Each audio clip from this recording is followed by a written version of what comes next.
미국 상담가인 잭 캠필드와 마크 빅터 한센이라고 하는 한 사람이 공동으로 저술한 영혼을 위한 닭고기 수프라고 하는 책에 나오는 한 이야기입니다. 어느 사회학과 교수님이 자기 과목을 수강하는 학생들에게 한 가지 과제를 내었습니다. 그 과제는 미국의 볼티모어의 유명한 빈민가에 가서 청소년 200명의 생활 환경을 조사하고 그들의 미래에 대한 평가서를 작성해서 제출을 하라고 하는 것이었습니다. 그래서 학생들이 평가서를 제출했는데 그 평가서의 내용은 대동소이했습니다. 다 이 아이들에게는 미래가 없다, 이 아이들에게는 아무런 기회가 주어지지 않기 때문이다 라는 그 내용을 줄을 이루었다고 합니다. 그런데 25년이 지나고 다른 사회학과 교수님이 그 조사 연구를 우연히 발견하고 관심을 가지게 된 것입니다. 과연 이 25년 전에 그 연구했던 대상이 되었던 이 청소년들이 25년이 지난 지금 어떤 모습을 띠고 있을까 궁금해진 것입니다. 그래서 자기가 가르치는 학생들에게 또다시 그 한 가지 프로젝트를 낸 것입니다. 25년 전에 이렇게 조사를 했는데 그 청소년들을 추적해서 그 청소년들이 지금 25년이 지난 지금 어떤 모습을 띠고 있는지 조사해서 발표해라. 학생들이 열심히 추적해서 조사를 했습니다. 그런데 그 결과는 놀라웠다라는 것입니다. 사망을 하거나 다른 지역으로 이사한 20명을 제외하고 180명 가운데 176명을 대상으로 조사를 했다는 겁니다. 그런데 대부분이 다 세상적으로 볼 때 성공적인 삶을 살고 있었다는 것입니다. 그들 중에는 변호사, 의사, 사업가를 비롯해서 미국 사회에 상류층을 이루는 사람들이 많이 있었다는 것입니다. 교수는 놀라서 그 조사 결과에 참여했던 사람들을 본인이 직접 나서서 한 사람 한 사람씩 대면하면서 이런 질문을 던졌다고 합니다. 당신이 성공할 수 있었던 가장 큰 이유가 무엇입니까? 이 질문을 받고 176명이 다 한결같이 이런 대답을 했다는 거예요. 한 여선생님이 계셨습니다. 그래서 교수가 그 대상자들의 대답 속에 등장하는 그 여교수를 수소문해서 결국 찾아냅니다. 그리고 그 사람을 그 여교사에게 늙어 막혀 있는 그 여교수에게 이렇게 질문을 던졌습니다. 도대체 어떤 기적적인 교육 방법으로 빈민가의 청소년들을 이렇게 성공적인 인생으로 이끌었습니까? 이 질문에 그 노 여교사가 이렇게 대답했다는 거예요. 그것은 정말 간단한 일이었습니다. 난 그 아이들을 사랑했답니다. 라는 거예요. 빈민가의 청소년들을 향한 그 한 여교사의 사랑이 그 미래가 전혀 없어 보이던 그들의 인생을 완전히 바꿔놓았다는 것입니다. 사랑은 엄청난 힘이 있습니다. 사랑은 환경을 뛰어넘게 하는 힘이 있습니다. 사랑은 절망 가운데 희망을 불어넣는 힘이 있습니다. 사랑은 불구덩이 속으로도 뛰어들게 만드는 힘을 가지게 만듭니다. 우리가 간혹 뉴스를 듣지 않습니까? 말로 표현할 수 없는 그 찡함이 밀려오는 기사.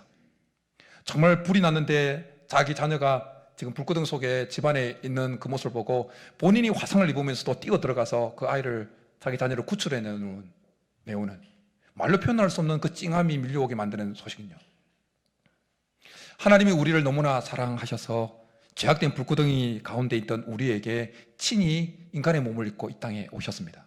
그리고 자기 몸을 십자가에서 찢으셨습니다. 사랑의 힘 때문이었습니다. 그래서 요한복음 3장 16절에 우리가 잘 알고 있는 대로 하나님이 세상을 이처럼 사랑하사 독생자를 우리에게 주셨다고 말씀합니다. 사랑은 엄청난 힘을 가지고 있는데, 특별히 하나님께서 우리를 사랑하신 그 사랑은 정말 힘이 있는데, 하나님께서 우리를 사랑하신 그 사랑의 깊이와 넓이와 높이를 우리가 아무리 신앙생활을 오래 하면서 알아간다 할지라도 다 알 수는 없을 겁니다. 그러나 한 가지 확실한 것은 우리가 하나님으로부터 엄청난 사랑을 받았다라는 것입니다. 다 깊이와 넓이와 높이는 다 청량할 수 없지만 한 가지 확실한 것은 하나님으로부터 엄청난 사랑을 받았다는 것입니다. 그래서 사도 바울은 로마서 5장에서 성령이 감동하심을 입어서 이렇게 말씀합니다. 우리가 아직 죄인 되었을 때에 그리스도께서 우리를 위하여 죽으심으로 하나님께서 우리에 대한 자기의 사랑을 확정하셨느니라. 우리가 아직 죄인 되었을 때라고 하는 것은 우리가 하나님으로부터 사랑을 받을 자격도 조건도 되지 않았을 그때에 그럼에도 불구하고 하나님께서 우리를 사랑하셔서 죄악된 불구덩이 속에 있는 우리에게 찾아오셔서 자기의 몸을 내어오시고 십자가에 자기 몸을 찢으셨다는 것입니다. 여러분, 이 사실을 믿으십니까? 이 사실이 믿어지십니까? 오늘 혹시 오늘 예배에 참석한 우리들 중에 이 사실이 아직까지 믿어지지 않는 분이 계시다면 성령께서 그 마음에 감동을 주셔서 이 사실이 믿어지게 하는 은혜를 베풀어 주시기를 아주 축복합니다. 이것이 믿어져야 하나님이 우리를 너무나 사랑하셔서 십자가에 그 아들을 내어놓기까지 우리를 사랑하셨다는 사실이 믿어져야 천국에 갈 수 있는 겁니다. 이것이 믿어지지 않으면 신앙생활 아무리 오래 해도 천국 못 들어가는 겁니다.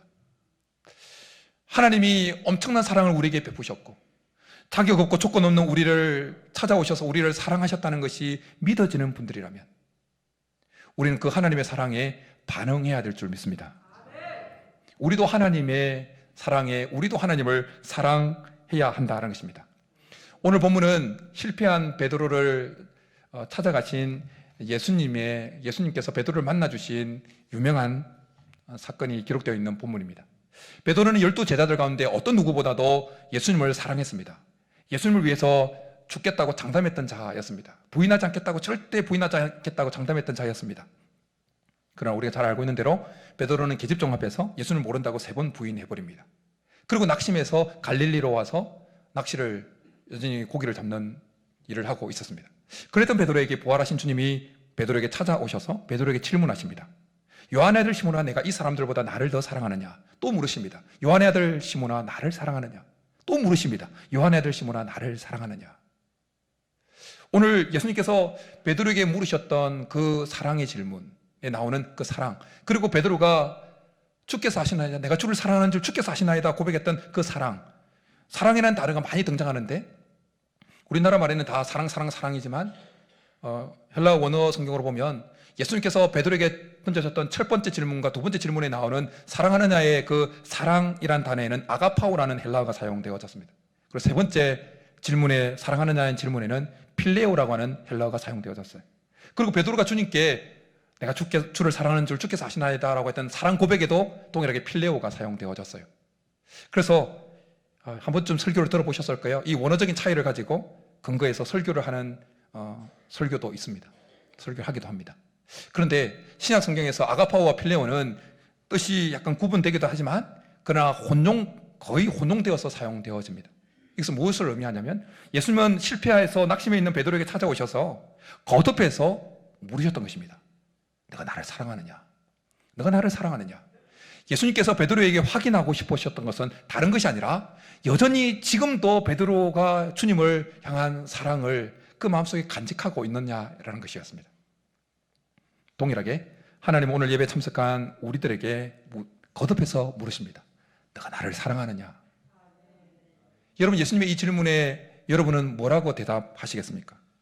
특별히 예수님께서 베드로에게 첫 번째 질문을 던졌던 요한의 아들 시몬아, 내가 이 사람들보다 나를 더 사랑하느냐라는 이 질문에 등장하는 이 사람들이라고 하는 단어는 우리나라 성경에는 인칭 대명사로 3인칭 대명사로 되어 있지만 그런데 인칭 대명사로 되어 있지만 그러나 원어 성경으로는 그냥 이것들보다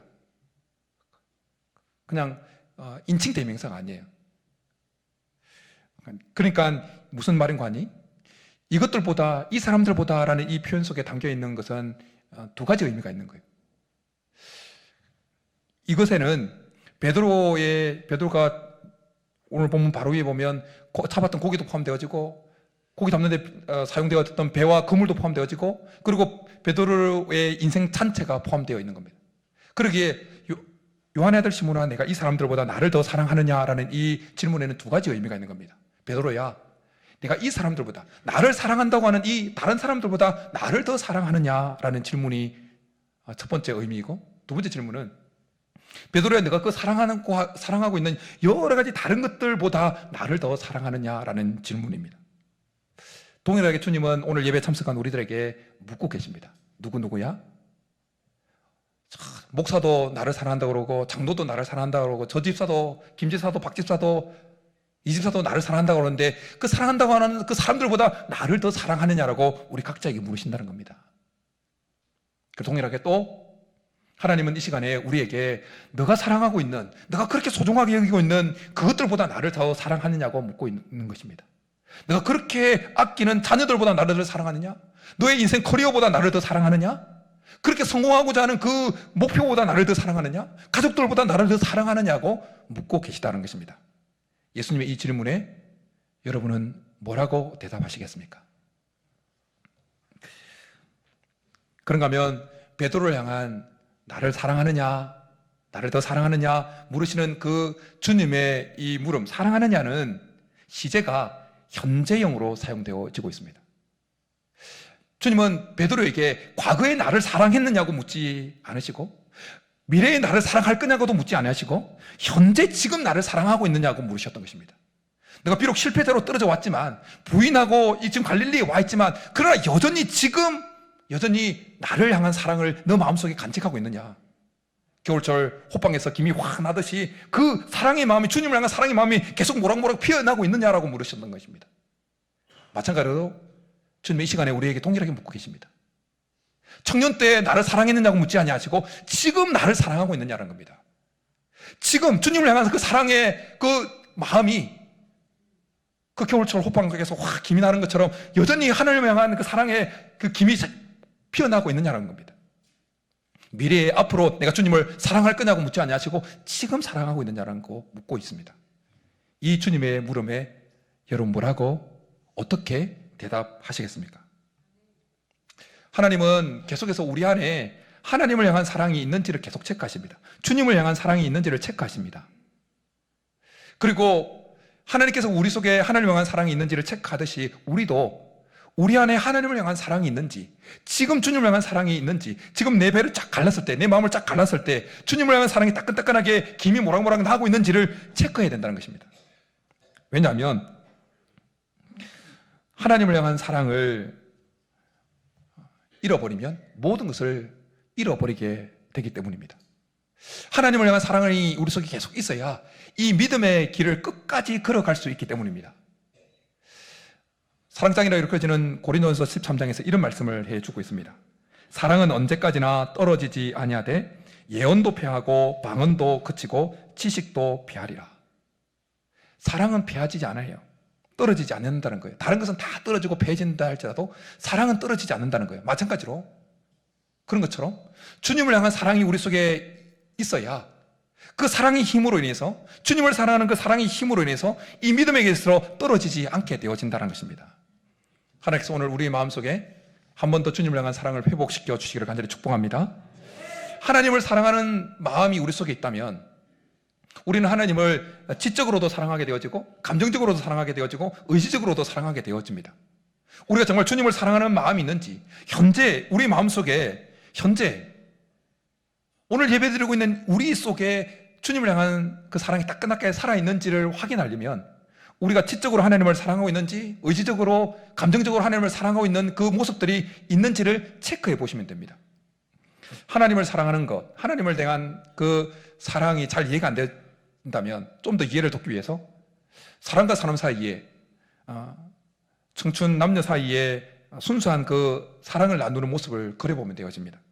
아니면 여러분들의 연애 때의 생각을 잠깐 해보셔도 되고, 결혼하는 날 딱 얼굴 보고 결혼한 사이 말고요. 그리고 최소한 6개월 이상은 연애를 하고 결혼하시는 분, 아니면 결혼할 때 얼굴 딱 그때 얼굴 알고 결혼했지만 결혼하고 마음이 막 사랑하는 마음이, 서로에 대한 마음이 확 이렇게 뭉게구름처럼 피어났던 분들은 또 그렇게 생각해 보십시오. 어떻습니까? 사랑하면 사랑하는 그 대상의 모든 것을 알고 싶어집니다.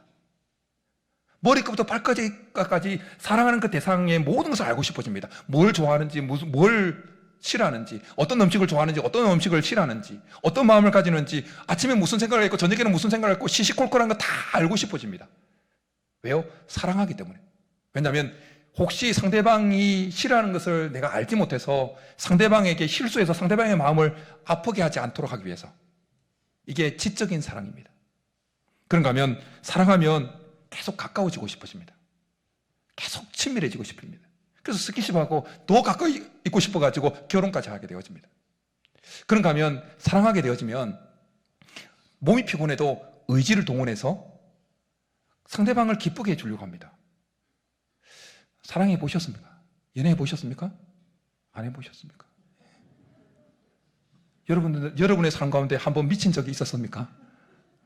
사랑하면 막 서울에서 인천까지 데려다 주고 돈 없어가지고 걸어서 서울까지 걸어서 오고 미친 짓을 하잖아요. 사랑에 한번 콩깍지가 확 씌면 사랑하면 그 힘이 생기는 거예요. 하나님을 사랑하는 것도 마찬가지라는 거예요. 하나님을 사랑하게 되어지면 하나님에 대해서 더 알고 싶어집니다. 하나님이 뭘 좋아하는지, 뭘 싫어하는지 하나님 마음을 더 알고 싶어집니다. 그래서 혹시 몰라서 범죄에서 실수하거나 해서 하나님 마음을 아프지 않게 하려고 합니다. 그러니까 하면 하나님을 사랑하면 계속 하나님께 가까이 가고 싶어집니다. 가까이 가고 싶어요. 뭘 하든지 하나님과 가까이 가고 싶어져요. 그런가 하면 하나님을 사랑하게 되어지면 의지를 동원해서 하나님께서 우리에게 말씀하신 것을 이렇게 지켜드리고 싶어집니다. 순종하고 싶어집니다. 그래서 요한 사도는 요한일서 5장에서 성령이 감동하시는 것에서 이렇게 말씀합니다. 하나님을 사랑하는 것은 이것이니 우리가 그의 계명들을 지키는 것이라 그의 계명들은 무거운 것이 아니니라. 사랑하는 사람이 생기면 사랑하는 그 대상이 뭔가를 말하면 어려운 부탁이라도 별 따주라고 그러면 미친 척하고 별 따주러 간다고 막 그러고 올라갑니다. 옥상에 올라가요 막. 왜요? 그렇게 해서라도 그런 모습을 보여서라도 상대방을 사랑하는 대상을 기쁘게 해주려고 설령 하늘까지 못 올라가더라도 옥상까지는 올라가는 그 모습을 통해서 상대방의 말을 지켜주려고 하는 그 모습을 통해서 상대방을 즐겁게 기쁘게 해주려고 한다는 거예요. 마찬가지로 하나님을 사랑하게 되어지면 의지를 동원해서 하나님께서 우리에게 말씀하신 그 말씀을 어쨌든 넘어지더라도 실패하더라도 또다시 지켜보려고 순종해 보려고 몸부림치게 되어 있다는 것입니다. 하나님이 이 시간에 우리에게 묻습니다. 내가 이 사람들보다 나를 더 사랑하느냐? 이 사실이 너무 귀에 박혀서 식상해진 표현입니까? 그러면 이런 질문이에요. 너가 정말 나를 알고 싶어하는 마음이 너 속에 있느냐? 나의 마음을 더 알고 싶은 마음이 너 속에 있느냐? 나의 기쁨이 되고 싶은 마음이 너 마음속에 있느냐? 주님이 이렇게 우리에게 묻고 계시는 겁니다. 예수님의 하나님의 이 질문, 우리 각자를 향한 이 질문에 여러분들은 어떻게 무엇이라고 대답하시겠습니까? 우리가 지적으로 하나님을 사랑하고 의지적으로 감정적으로 하나님을 사랑하는 것, 지정의를 동원해서 하나님을 사랑하는 것은 전인격을 동원해서 하나님을 사랑하는 것입니다. 예수님은 한 율법사로부터 질문을 받습니다. 계명 중에 무엇이 크니까? 가장 큰 계명을 말하는 소리에 예수님은 신명기 6장의 말씀을 인용해서 이렇게 말씀해 주십니다. 내 마음을 다하고 목숨을 다하고 뜻을 다하여 주 너의 하나님을 사랑하라. 오늘 예배를 드리고 있는 여러분들 마음속에 내 모든 것을 동원해서 하나님을 사랑하고 싶은 마음이 있느냐라는 것입니다. 주님은 베드로에게 물으셨던 그 질문을 지금 우리에게 해주고 있는 것입니다. 하나님을 사랑하는 마음을 잃어버리면 결국 우리는 모든 것을 잃어버립니다. 우리가 예수 그리스도를 향한 그 사랑을 잃어버리면 우리는 결국 종교적 외식하는 종교꾼으로 전락하게 되어집니다. 요한복음 5장에 보면 예수님께서 베데스다 연못가에 가셔서 38년 된 병자를 고치는 사건이 기록되고 있습니다. 예수님께서 그 38년 된 병자를 고친 날은 안식일이었습니다. 예수님께서 안식일에 병자를 고치는 그 모습을 보고 유대인들이 예수님을 박해했습니다. 그래서 예수님께서 그들에게 여러 말씀을 요한복음 5장에 보면 길게 말씀하십니다. 그 말씀하신 말씀 중에 이런 말씀이 있습니다. 너희가 성경에서 영생을 얻는 줄 생각하고 성경을 연구하거니와 이 성경은 곧 내게 대하여 증언하는 것이니라. 그러면서 이 말씀을 하십니다. 다만 하나님을 사랑하는 것이 너희 속에 없음을 알았노라. 너희가 서로 영광을 취하고 유일하신 하나님으로부터 오는 영광을 구하지 아니하니 어찌 나를 믿을 수 있느냐. 유대인들은 성경을 연구했습니다. 근데 그들 속에 하나님을 사랑하는 것이 없었습니다.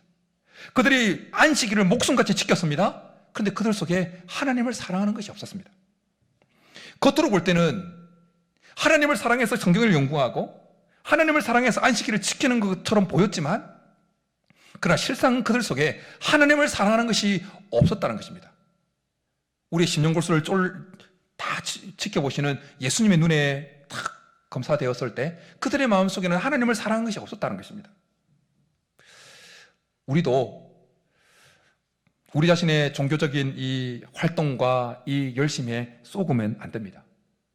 유대인들이 성경을 연구하고 하나님을 사랑한다고 해서 안식일을 목숨같이 지켰지만 그들 속에 하나님을 사랑하는 것이 없었던 것처럼 우리 속에도 그렇게 열심히 섬기고 하는 그 모습이 있다 할지라도 그 마음속에는 하나님을 사랑하는 것이 없을 수 있다는 것입니다.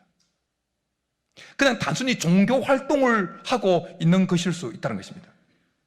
하나님을 우리의 섬김과 우리의 헌신이 하나님을 사랑하는 것과는 전혀 관계가 없는 상태에서 그냥 굴러가고 있을 수 있다는 것입니다. 요한계시록에 등장하는 7개의 교회 가운데 첫 번째로 등장하는 에베소 교회에 주님은 이렇게 편지를 하셨습니다. 내가 내 행위와 수고와 내 인내를 알고 또 악한 자들을 용납하지 아니하는 것과 자칭 사도라 하되 아닌 자들을 시험하여 그의 거짓된 것을 내가 드러낸 것과 또 내가 참고 내 이름을 위하여 견디고 게으르지 아니한 것을 아노라. 주님으로부터 이렇게 인정받을 정도면 정말 신앙생활 잘 한 것입니다. 주님이 알아줄 만한 수고와 인내가 있었습니다. 악한 자들과 거짓된 자들을 물리쳤습니다. 어려움도 주님의 이름으로 이겨내었습니다. 게으르지 않고 열심을 다했습니다. 누가 봐도 100점짜리 신앙생활입니다. 누가 봐도 100점짜리 신앙생활입니다. 그런데 누가 봐도 100점짜리 신앙생활을 했던 그 에베소 교회에 주님은 이어서 이렇게 말씀하십니다. 그러나 너를 책망할 것이 있나니 너의 처음 사랑을 버렸느니라. 그러므로 어디서 떨어졌는지를 생각하고 회개하여 처음 행위를 가지라. 만일 그리하지 아니하고 회개하지 아니하면 내가 내게 가서 내 촛대를 그 자리에서 옮기리라. 누가 봐도 100점짜리 신앙생활을 하고 있는 교회였는데 주님으로부터 처음 사랑을 잃어버렸다고 책망을 받은 것입니다. 에베소 교회는 이단과의 투쟁을 하면서 교회를 지키기 위해서, 교회를 진리 가운데 세우기 위해서 부단히 싸우면서 신학적으로 아주 엄격하게 정립을 시켰습니다. 그리고 도덕적으로도 아주 엄격한 교훈을 모습을 띄웠습니다. 그런데 어느 순간부터 그들이 여전히 신앙을 지키고 있고 교회를 섬기고 있고 교회를 세워 나가고 있는데 그들 속에 하나님을 향한 사랑이 사라져버렸다는 겁니다. 그들이 여전히 예전처럼 하나님을 섬기고 있고 신앙을 지키고 있고 믿음을 위해서 이단과 투쟁하고 있는데 그렇게 하고 있는 그 동기와 원동력이 하나님을 사랑하는 주님을 향한 사랑이 아닌 것으로 변질되어 버렸다는 것입니다. 그래서 그들에게 다시 그들의 모든 행위의 동기와 원동력이 주님을 사랑하는 것이었던 그때로 다시 회개하고 돌아갈 것을 주님께서 말씀하신 것입니다. 만약 그렇게 회개하고 첫사랑을 회복하지 않으면 어떻게 하신다고요? 내가 너에게 가서 촛대를 옮겨버리겠다고 말씀하십니다. 촛대를 옮긴다는 이 표현에 등장하는 옮기리라는 것은 키네소라고 하는 단어가 사용되었는데 이것은 제거해버리다, 밀어버리다는 뜻을 가지고 있는 키네오의 미래형입니다. 그러니까 촛대를 옮겨버린다는 것은 교회의 흔적도 없이 사라져버리게 만들겠다는 말씀입니다. 사랑장이라고 일컬어지는 고린도서 13장에서 사랑에 대해서 이렇게 말씀합니다. 내가 사람의 방언과 천사의 말을 할지라도 사랑이 없으면 소리나는 구리와 울리는 괭가리가 되고 내가 예언하는 능력이 있어 모든 비밀과 모든 지식을 알고 또 사랑을 옮길 만한 모든 믿음이 있을지라도 사랑이 없으면 내가 아무것도 아니오 내가 내게 있는 모든 것으로 구제하고 또 내 몸을 불사르게 내줄지라도 사랑이 없으면 내게 아무 유익이 없느니라. 우리가 보통 고린도전서 13장을 사람과 사람 사이의 인간관계 속에서의 사랑에 적용합니다. 그러나 이 사랑은 하나님과 우리의 사이에서도 동일하게 적용되어지는 말씀입니다. 뭐라고 말씀합니까? 우리가 아무리 훌륭한 행위를 한다 할지라도 사랑이 결여된다면, 사랑이 사라지면 아무것도 아니게 되어진다는 것입니다. 오늘 예배에 참석한 여러분들은 자신의 신앙생활에 대해서 그래도 나름대로 신앙생활을 하고 있다고 생각하실 겁니다. 주일날 이렇게 추운데 다른 데 가지 않냐고 이렇게 예배에 참석하고 형편이 어려운 가운데서도 주님 앞에 신앙을 고백한다고 11조며 여러 가지 각종 헌금을 주님 앞에 드립니다.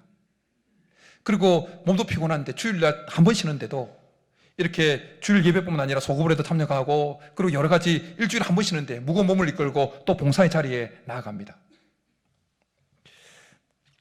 여러분의 그 섬김과 헌신에 대해서 정말 감사를 드립니다. 여러분의 헌신과 섬김 때문에 교회가 굴러가고 세워져 가는 것입니다.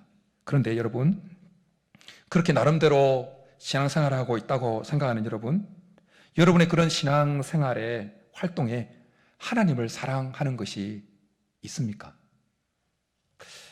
여러분의 그 신앙생활의 활동의 동기와 원동력이 하나님을 사랑하는 것이냐라는 겁니다. 그렇게 추운 겨울날, 이렇게 추운 겨울날, 추위를 뚫고 예배에 나오는 그 동기가, 원동력이, 피곤한 몸을 이끌고 헌신하게 만드는 그 동력이, 원동력이 하나님을 사랑하는 마음이냐는 겁니다. 아니면 다른 것이냐는 겁니다. 만약 다른 것이라면 빨리 우리가 하나님을 섬기고 신앙을 지키고 믿음의 길을 걸어가게 만드는 그 동기와 원동력이 주님을 사랑하는 마음이 되도록 다시금 주님 앞에 몸부림치며 회개하며 나아가야 될 줄 믿습니다. 만약 그렇게 되지 않으면 촛대를 옮겨버린다고 말씀합니다.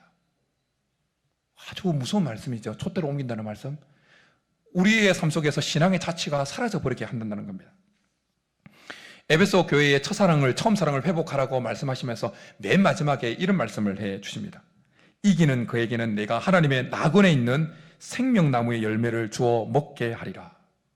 하나님의 나그네 있는 생명나무의 열매라는 것은 곧 천국에서 누리는 영원한 생명, 영생을 가리키는 것입니다.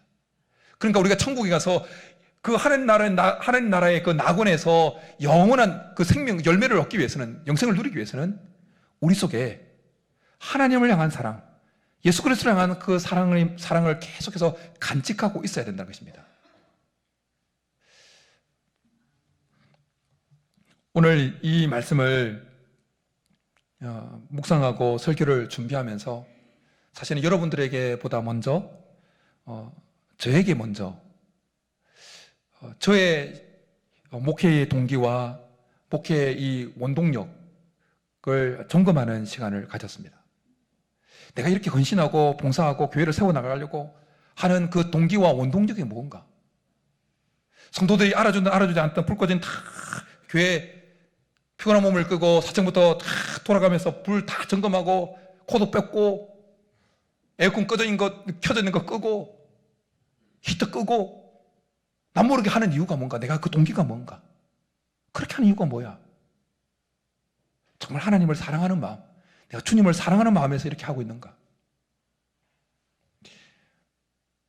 처음 시작은 하나님을 사랑하는 마음이었습니다.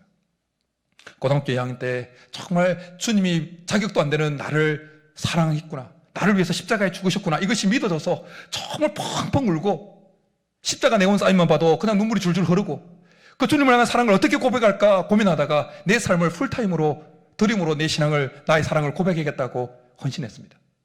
아직도 기억나는 것은 대학교 1학년 들어갔을 때 바로 신학교로 가지 않고 멘토 되시는 목사님의 인도함을 받아서 그냥 일반 대학교 가서 대학원을 신학을 했는데요. 대학교 1학년 때 CCC 상년 선배가 저에게 묻더라고요. 형제는 왜 신학을 하려고 그러냐? 이미 이제 신학하겠다는 이야기를 나눴으니까 왜 신학하려고 그러냐? 이 질문을 던지더라고요. 그때 제가 대답했던 것이 아직도 기억납니다. 돈 있는 사람은 돈으로 주님을 향한 사랑을 고백하고 달란트가 있는 사람은 달란트로 주님을 향한 사랑을 고백하는데 저는 돈도 없고 달란트도 없는데 제 인생을 풀타임으로 주님 앞에 드리면서 사랑을 고백하고 싶어서 신학을 하노라고 그렇게 대답을 했습니다. 시작은 주님을 향한 사랑이 동기였고 원동력이었어요. 그리고 지금 30년이 지났어요. 주님이 오늘 이 말씀을 설교를 준비시키면서 제게 또 물으셨던 거예요. 용환아, 너가 나를 사랑하느냐? 너의 이 교회를 한 교회 담임이 되어서 이 목회를 하는 그 동기와 그렇게 성도들이 알아주지 않던 그렇게 하고 있는 동기가 뭐냐? 머리 띵해도 죽을 것 같아도 강단에 서서 말씀을 전하게 만드는 그 원동력이 뭐냐? 정말 나를 사랑하는 마음에서냐? 주님이 저에게 물으셨다는 것입니다. 동일하게 우리에게도 묻고 계십니다. 오늘 본문을 지금까지 수없이 많이 보고 그리고 설교도 여러 번을 했습니다. 이번 설교를 준비하면서 설교 본문을 보면서 특별히 더 눈에 와닿던 말씀이 있습니다. 그것은 베드로가 주님께 주께서 하시나이다, 내가 주를 사랑하는 줄 주께서 하시나이라고 고백했을 때 주님이 또다시 베드로에게 하셨던 그 말씀이에요. 무엇입니까? 내 양을 먹이라, 내 양을 치라, 내 양을 먹이라 라는 말씀이었어요. 뭐 말입니까? 여전히 일해라는 소리예요. 일을 하라는 것입니다. 혹시 우리 중에 내가 주님께 다른 사람보다 내가 주님을 사랑한다고 고백하면 하나님께서 나로 하여금 이 땅에 더 많은 것을 누리게 하실 것이라고 생각한다면 그 생각을 고치셔야 됩니다. 예수님은 베드로에게, 사랑을 한다고 고백했던 베드로에게 이 땅에서의 부와 명예와 건강과 진급을, 그런 것을 말씀해 주지 않으셨습니다. 오히려 18절에서 보면 오히려 사명을 다하다가 죽는 죽음이 있을 것이라고 말씀해 주고 있습니다. 우리 18절 한번 같이 읽겠습니다. 18절 시작. 내가 진실로 진실로 내게 이르노니 내가 젊어서는 스스로 띠띠고 원하는 곳으로 다녔거니와 늙어서는 내 팔을 벌리니 남이 내게 띠띠우고 원하지 아니하는 곳으로 데려가리라. 사명을 다하다가 죽는 죽음인데 그 죽음도 자기가 원하는 죽음이 아니라 자기가 어떻게 해볼 수 없는 상황에서 죽게 된다는 거예요. 저는 설교자로서 여러분들이 어떤 설교를 좋아하는지 잘 알고 있습니다. 어떤 설교를 하면 아멘이 잘 나오는지 알고 있습니다. 세상 어떤 것보다, 옆에 있는 사람들보다 주님을 사랑한다고 고백하면 하나님께서 여러분들로 하여금 이 땅에 어떤 사람보다 더 잘 살고 잘 먹게 해줄 거라는 그 설교를 해주면 여러분들이 엄청 좋아할 거라고 저는 알고 있습니다. 그러나 제가 성경을 벗어나서 거짓말은 할 수 없지 않겠습니까? 저는 정직하게 여러분들에게 바른 말씀을 전해서 여러분들이 하나님을 향한 바른 믿음과 바른 동기를 가지고 하나님을 믿고 따라가는 자들이 되게 해주고 싶습니다. 혹시 우리 중에 하나님을 믿고 세상 것들을 더 많이 얻게 될 것이라고 고대하면서 교회를 출석하는 분들이 있다면 주소 잘못 찾아오신 것입니다. 빨리 다른 주소를 찾아가셔야 돼요. 점집이나 절간이나 무당이나 이런 곳을 찾아가셔야 돼요. 물론 하나님께서 하나님을 섬기는 자들에게 이 땅에 풍성한 것들을 덤으로 주십니다. 근데 그건 덤이지 메인이 아니라는 거예요. 음식점에 가서 사이드 메뉴에 잔뜩 배부르고 메인 나왔을 때 못 먹으면 얼마나 억울하겠습니까? 마찬가지입니다. 교회에 나와서 사이드 메뉴만 쫓아가면 메인 놓치는 거예요. 메인은 뭡니까? 주님과 함께 죽는 거예요. 주님과 함께 십자가 못 박아 죽는 거예요. 자기를 죽는 거예요. 여러분, 그 덤도, 교회 나와서 하나님께 주시는 그 덤도 모든 사람에게 주어지는 것도 아니에요. 돈 버는 재능과 달란트가 있는 사람에게 주어지는 것입니다. 중요한 것은 우리가 이 땅에서 부해지든 그렇지 않든, 명예를 얻든 얻지 못하든 상관없이 여전히 주님을 믿고 주님을 사랑하는 것입니다. 그 사명을 감당하다가 오히려 죽는 그런 상황에 내 몸을 물린다 할지라도 주님을 향한 그 첫사랑을 여전히 간직하고 살아가는 것입니다. 우리의 마음을 착 쪼갰을 때 호빵에서 김이 호로모락 피어나듯이 여전히 주님이 이 시간에 오셔서 우리의 마음을 착 쪼갰을 때 주님이 받으실 만한 주님을 향한 사랑의 향기가, 사랑의 그 열기가 계속해서 올라가는 것이 중요하다는 것입니다. 바라기는 오늘 예배에 참석한 분들 중에 아직까지 하나님이 우리를 엄청 사랑하셨다는 이 사실이 믿어지지 않는 분들이 있다면 믿어지는 은혜가 있기를 원하고, 이것이 믿어지고 있는 분들이라면 정말 우리의 모든 것의 동기와 원동력이 주님을 사랑하는 마음이 될 수 있기를 간절히 축복합니다. 그래서 마지막까지 하나님께서 허락하신, 하늘 낙원에서 허락하신 그 생명나무의 열매를 우리 모두가 받아 누리는 저와 여러분들이 될 수 있기를 주님으로 축복합니다. 이 시간 우리 말씀 생각하면서 손에 있는 부기보다 한 번 더 말씀 생각하면서, 이 찬양하면서 우리 안에 있는 정말 주님을 향한 사랑이 있는지 한 번 더 점검받고 결단하고 기도하며 나가겠습니다. 1절 두 번 찬양합니다.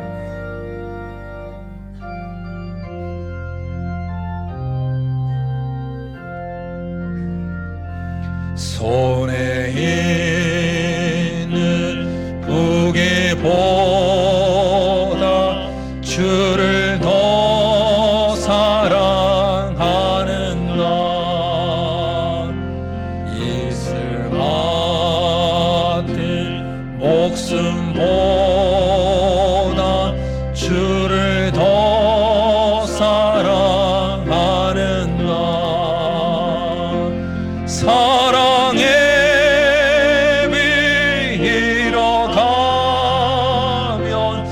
주님 만날 수 없어.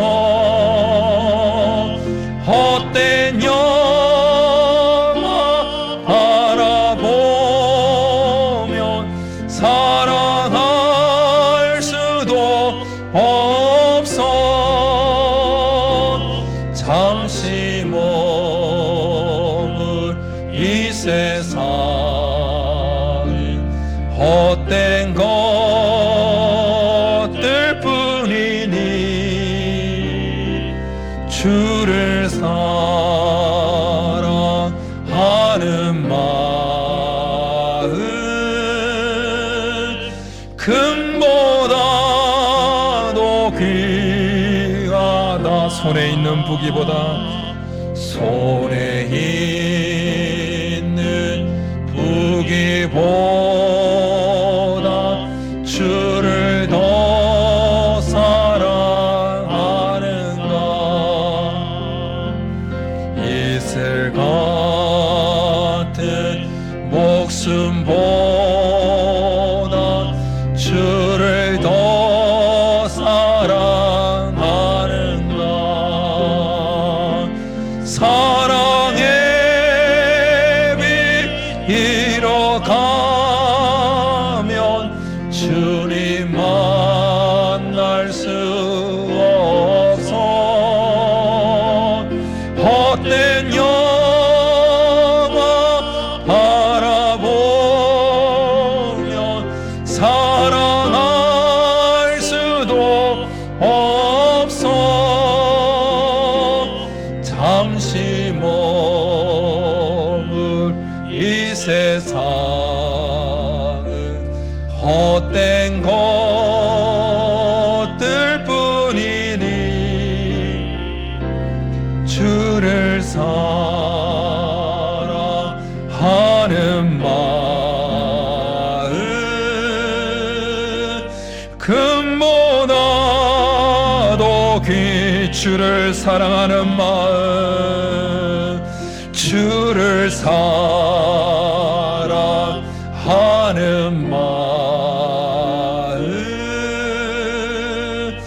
금보다도 귀하다.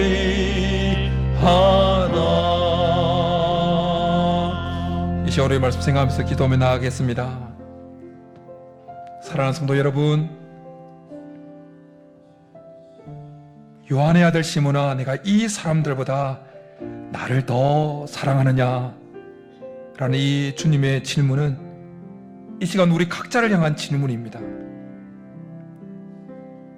다른 사람들이, 여러 사람들이 주님을 사랑한다고 고백하고 있는데 그 사람들보다 나를 더 사랑하고 있느냐?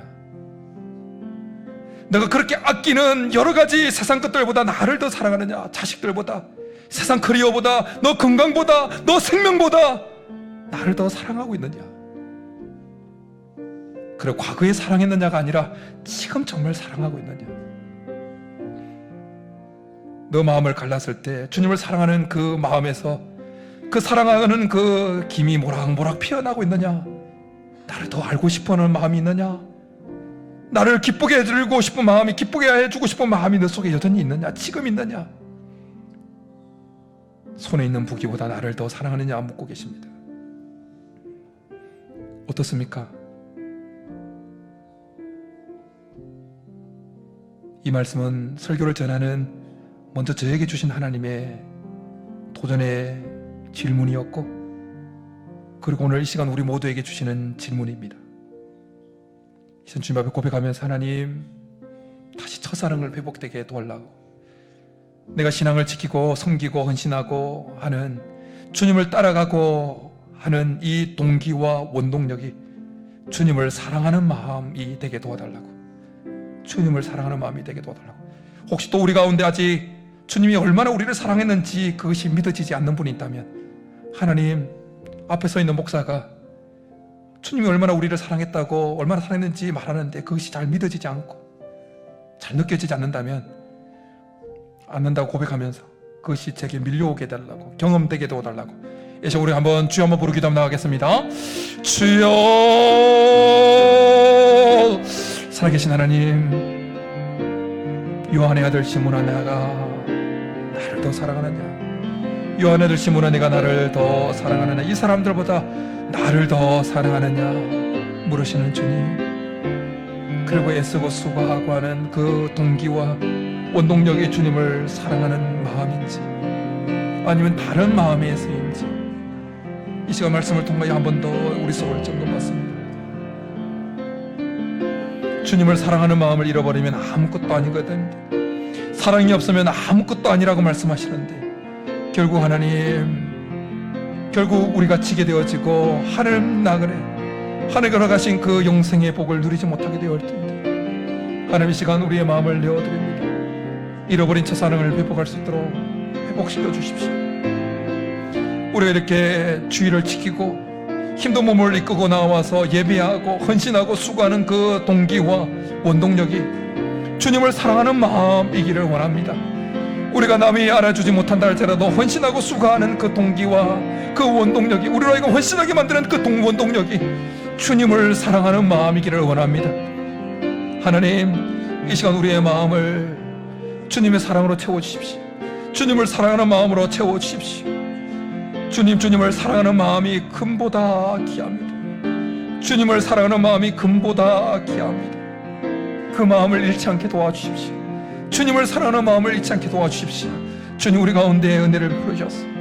하나님, 그 사랑하는 마음, 그 첫사랑을 주님 앞에서는 그날까지 끝까지 잃어버리지 않냐고 간직할 수 있도록 주께서 도와주시옵소서.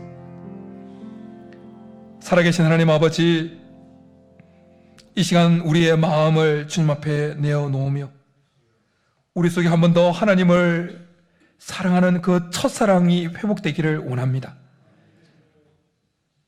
과거에 주님을 사랑했다 할지라도 지금 여전히 나를 사랑하고 있느냐고 물으시는 그 주님 앞에 자신 있게 예, 주님 사랑합니다고 고백할 수 있도록 우리 속에 첫사랑을 회복할 수 있도록 은혜를 베풀어 주옵소서. 하나님이 우리가 이 땅에서 빈궁에 처하든지 질병에 걸리든지 심지어 사명을 감당하다가 죽는다 할지라도